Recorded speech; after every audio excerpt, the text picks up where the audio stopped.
Yeah, I'll react to that, sure. Hello? Hey guys, watch Mojo. You can't see it yet. Easy content. Everyone loves Watch Mojo. Nobody doesn't. It's not true. Let's go. 10 celebrities blacklisted by the BBC. Let's do it. My name's Connor. Hi, how are you? I like to learn and laugh and live. Let's go. So I found myself being banned from BBC Radio there for quite a while for my contentious behaviour. Welcome to Watch Mojo UK, and today we'll be counting down our picks for the 10 celebrities blacklisted by the BBC. How much money would the BBC have to pay Tom Cruise if I made the joke I'd like to make about him and John Travolta? Before we begin, we publish new content every day, so be sure to subscribe to our channel and ring the bell to get It's crazy how people can be so rich and influential that, like, you can't even call them gay. notified about our latest videos. For this list, we're looking at celebs who don't get on with the Beeb. Let us know what you think of the BBC in the comments. Jeremy, I love you. Number 10, Sheila Hancock. And Sheila Hancock has just released her new book, Old Rage, in which, well, she speaks her mind. Decorated actress Sheila Hancock opened up in 2022 about her time being on the BBC's blacklist, which came about because of creative differences between what she wanted for her sketch show and what Beeb producers wanted. No, you're angry. And I don't blame you for being angry. But out of the anger, also, Lorraine, I found a sort of peace. The show was called Simply Sheila and aired in 1968, with Hancock saying that because she rowed so much with the BBC's bosses to get a particular sketch into the show, she was put on a blacklist for a decade. You're so right. You're absolutely... I thought it'd be much more... Sorry if you can hear saw. You can't, honestly. That's great. I thought it was going to be more spicy, like, more controversial. It just, they didn't like the scheduling. You're a very wise woman. Oh, darling, I'm not. Oh, no, you are. She did have a few BBC credits in those years, however, but was eventually allowed to properly return to the company in the early 80s, publicly discussing her treatment on a podcast. Number 9, Jeremy Clarkson. It will definitely take something pretty compelling to get him to ever work for the BBC again. On a scale of 1 to 10, how thrilled are you that Top Gear is nowhere near as successful now that you're not on it?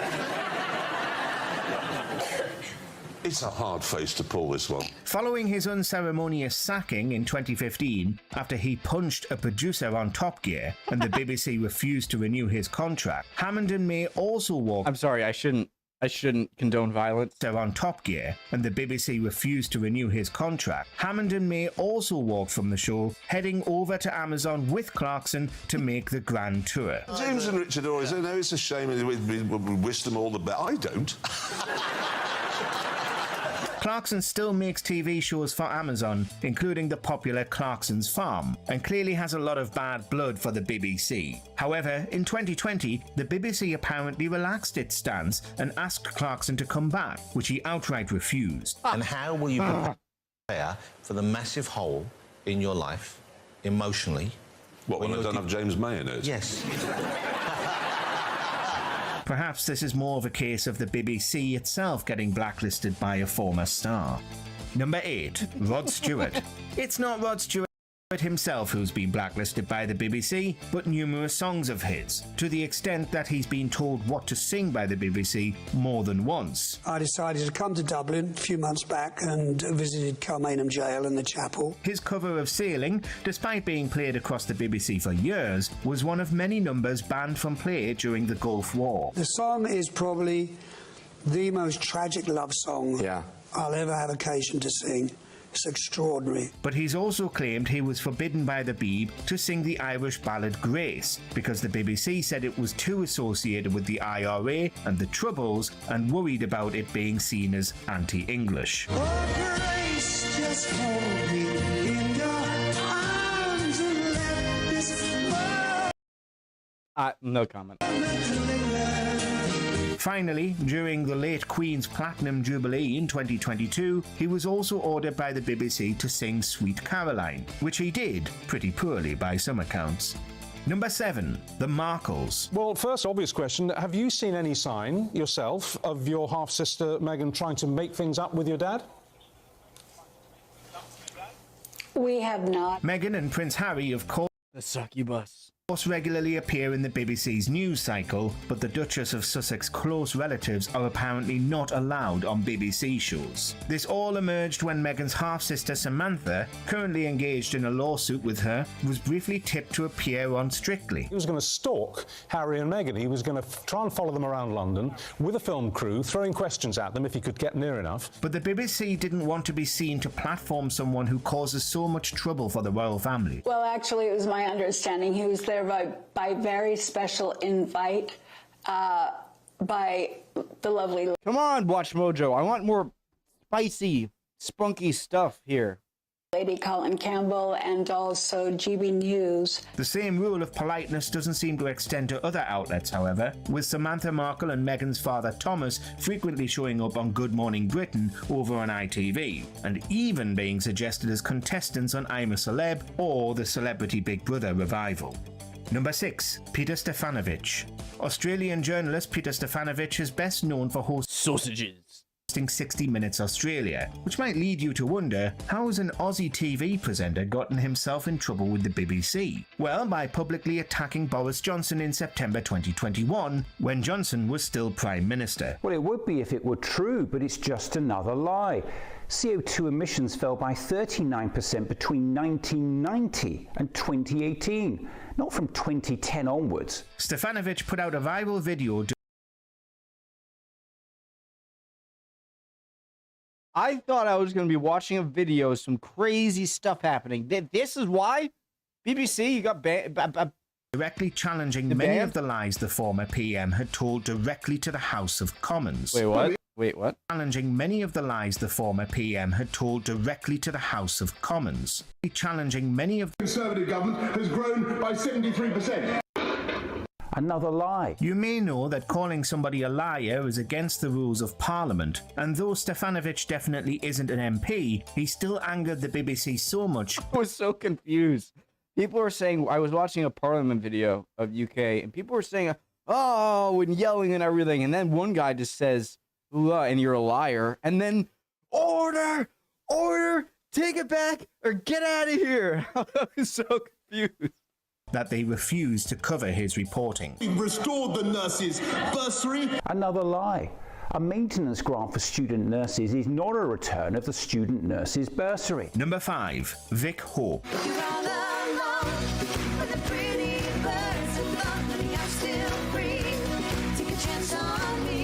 For 4 weeks, radio DJ Vic Hope appeared on Strictly Come Dancing in 2018, until getting voted off. We've got to build your confidence up first and foremost. There's no point going into it and feeling shattered, because that's going to translate. She didn't go quietly, however, questioning the judge's verdict, angering Shirley Ballas, and suggesting that the entire show was a fix. Her accusations were severe enough that many began speculating she wouldn't be allowed back onto BBC shows, and indeed, she didn't appear on BBC TV for 4 years after the Strictly debacle. Me? Yeah. I'm not a dancer. No. I at school, which was over a decade ago, used to do a little bit of contemporary dance. However, she does still present shows on BBC Radio 1, so it can't have been a particularly severe blacklisting. And who knows, maybe Strictly is fixed. Number 4, John Barrowman. Back in 2021, he looks like a mix between Elon Musk and John Travolta. If they had a baby, that's him. Scandals hit the world of Doctor Who, with 2 former stars, Noel Clarke and John Barrowman, getting caught up in misconduct allegations about their time on the show. Do you think on occasions then, with reflection, that you may have crossed a line?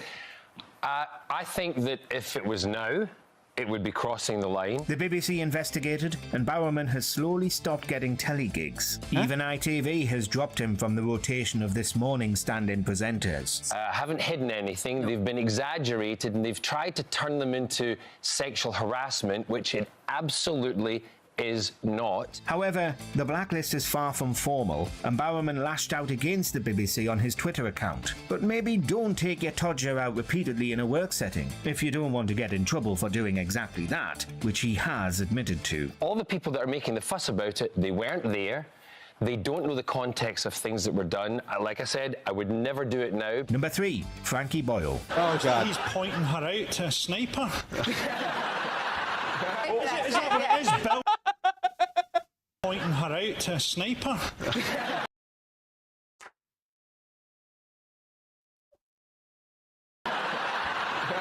Is that what it is? Bill considers assassinating Hillary. Did Frankie Boyle choose to leave Mock the Week, or was he sacked? Well, by all accounts, including his own, it was his choice to leave. But his jokes were notorious for landing the BBC in hot water. For 4 years, he reigned supreme. That's part of the fun. Isn't it a comedy show? You freaking bad words. On the Mock the Week panel, with scathing put-downs of celebrities and politicians alike. We're talking now about putting X-ray cameras into lampposts to spot terrorists carrying guns and stuff, which isn't really how terrorists work, is it?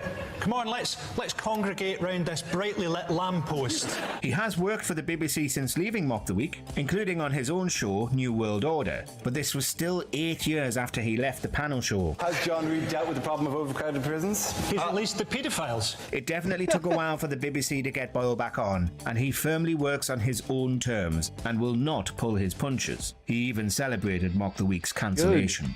Number 2, John Lyden. Though John Lyden is best known as the frontman of the Sex Pistols, I'm saying good as if I know the whole story. John Lyden. Though John Lyden is best known as the frontman of the Sex Pistols, it wasn't because of this that he was blacklisted by the BBC, though it probably didn't help, since their songs were all banned by the broadcaster. So who else is on the goner list? Oh, it's endless, believe me. I just want to make a film of it. On film, I'd like to kill Jimmy Savile. Instead, Lyden angled the beat by, way back in 1987, addressing the rumours circulating around one Jimmy Savile in an interview. I bet he's into all kinds of seediness that we all know about but not allowed to talk about. The interview was suppressed and Lyden wasn't able to talk about it until 2015, after Savile had died in his crime. How is it that people were like on planes with Epstein and stuff like that, and then as soon as like all that stuff covered, everyone's like, well, who are these people? What? We're talking about one of the most serious crimes you can commit, and now we're just like, oh, no one was with them. I have questions about that. Who the heck was with them, and why is nobody talking about it? Anyway. Became public knowledge. There you are saying about Jimmy Savile, he was into all kinds of seediness that we all knew about. We weren't allowed to talk about it. I know some rumours. He tried to expose the BBC for its part in the cover-up years ago and got punished for it. Number 1, Christopher Eccleston. So, why did you agree to be Doctor Who? Because it was written by Russell T Davies. Another Doctor Who alum, Christopher Eccleston certainly hasn't forgiven the BBC for the shocking way he was treated back in 2005. He was the Doctor who made the revival a massive success, and definitely one of its most underrated stars, and he chose to leave after one series to keep his tenure short and sweet. The old series, I think what we've jettisoned is the sexism of the underwritten female role. And it would have been, had the BBC not been so annoyed at his decision to leave that they notoriously put him on their list, and he struggled to get good roles for years afterwards. Yeah, as Russell has created a whole new array of villains, creatures of his own, to add to the gallery. Do I have to watch that show, Doctor Who? The last 40 years. Today, his career is the strongest it's ever been, and he's refused to return to Doctor Who for any of its landmark anniversaries after the way he was treated. Do you agree with our picks? Check out this other recent clip from Watch Mojo UK, and be sure to subscribe and ring the bell to be notified about our latest videos. This could be cool. It's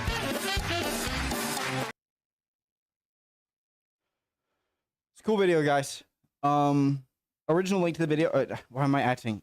Interesting video. I wish it was more kind of,